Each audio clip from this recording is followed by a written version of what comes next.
या पहा सगळं चकल्या तळून झालेल्या आहे। एकदम मस्त कुरकुरीत झालेल्या आहे बघा या चकल्या। टेस्टला तर खूपच भारी लागतात या चकल्या। नमस्कार, मी कविता's टेस्टी फूड मध्ये पुन्हा एकदा आपले स्वागत करते। आज आपण कुरकुरीत व खुसखुशीत साबुदाणा बटाटा चकली कशी करायची ते पाहणार आहोत। ही चकली चवीला खूपच छान लागते आणि बनवायलाही खूप सोपी आहे। यामध्ये साबुदाणा व बटाट्याचे योग्य प्रमाण घ्यावे लागते, तरच ही चकली चांगली कुरकुरीत होते। प्रमाण चुकले तर ही चकली कडक होते। त्याचे योग्य प्रमाण इथे सांगितलेले आहे। ही चकली हवाबंद डब्यात करून ठेवली तर वर्ष ते 2 वर्ष चांगली राहते, अजिबात खराब होत नाही। हा एक वाळवणीचा चांगला पदार्थ आहे। आपला उपवास असेल तर त्या दिवशी ही चकली तळून आपण खाऊ शकतो। लहान मुलांना तर ही चकली खूपच आवडते। याआधी पण मी काही उपवासाच्या व वाळवणीच्या रेसिपी आपल्या चॅनलवर अपलोड केलेल्या आहे, त्यांची लिंक डिस्क्रिप्शन बॉक्समध्ये दिलेली आहे। चला तर ही कुरकुरीत चकली कशी करायची ते पाहूया। तुम्ही या चॅनलला अजून सबस्क्राइब केले नसेल तर जरूर सबस्क्राइब करा, ते निशुल्क आहे। यासाठी लागणारे साहित्य इथे मी पाव किलो साबुदाणा घेतलेला आहे।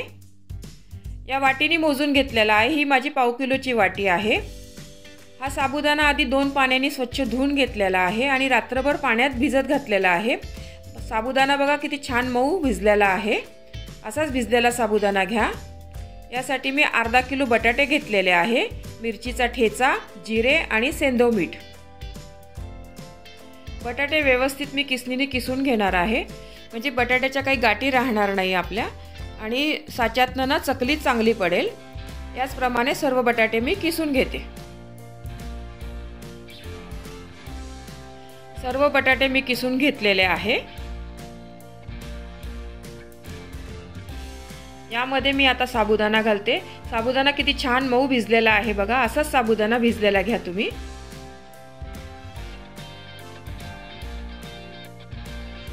यामध्ये मी थोडे जिरे घालते। तुम्ही जर उपवासाला जिरे खात नसाल ना तर नाही घातले तरी चालेल। यामध्ये मी मिरचीचा ठेचा घालते।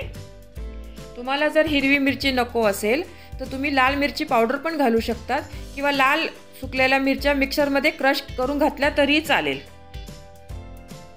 चवीपुरतं मीठ घालते। हे उपवासाचं सेंधव मीठ आहे हे। आता आपण या सर्व मिश्रणाचा एकजीव चांगला गोळा करून घेऊया।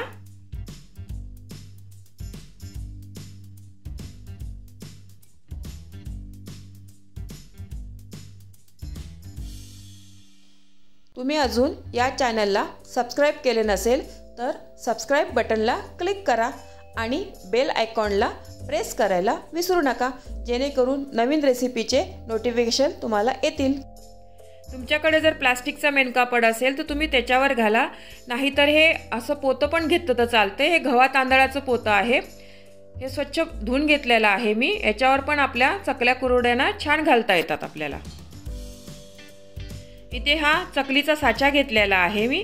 गोळांना व्यवस्थित चांगला मळून घ्या तुम्ही। हे सर्व पीठ आहे ना साच्यामध्ये व्यवस्थित भरा तुम्ही।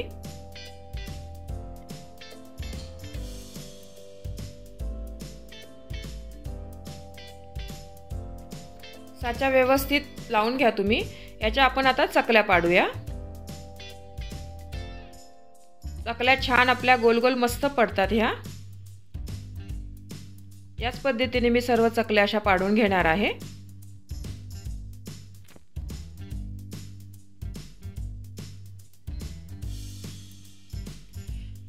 लहान मुलांसाठी अशा लंब्या लंब्या स्टिक्स पण तुम्ही पाडू शकतात। या खायला मजा येते मुलांना असं हातात धरून। चकल्या किंवा अशा स्टिक पण पाडल्या तरी चालेल तुम्ही। या पहा आपल्या चकल्या सर्व पाडून झालेल्या आहे। एक दिवस मी या पंख्याखालीच वाळवणार आहे, मग नंतर 2 दिवस उन्हामध्ये वाळवून घेणार आहे। या पहा साबुदाणा बटाट्याच्या चकल्या तयार झालेल्या आहे आपल्या। 2 दिवस मी छान उन्हामध्ये वाळवून घेतलेल्या आहे। या बघा मी लाल तिखट घालून त्याच पद्धतीने चकल्या केलेल्या आहे, फक्त याच्यामध्ये लाल तिखट घातलंय हिरवी मिरचीच्या जागी। आता आपण या चकल्या तळून बघूया। त्यासाठी कढईमध्ये तेल गरम करायला ठेवलेलं आहे। चकल्या बघा किती छान मस्त फुललेल्या आहे। डबल झालेली आहे बघा चकली मस्त।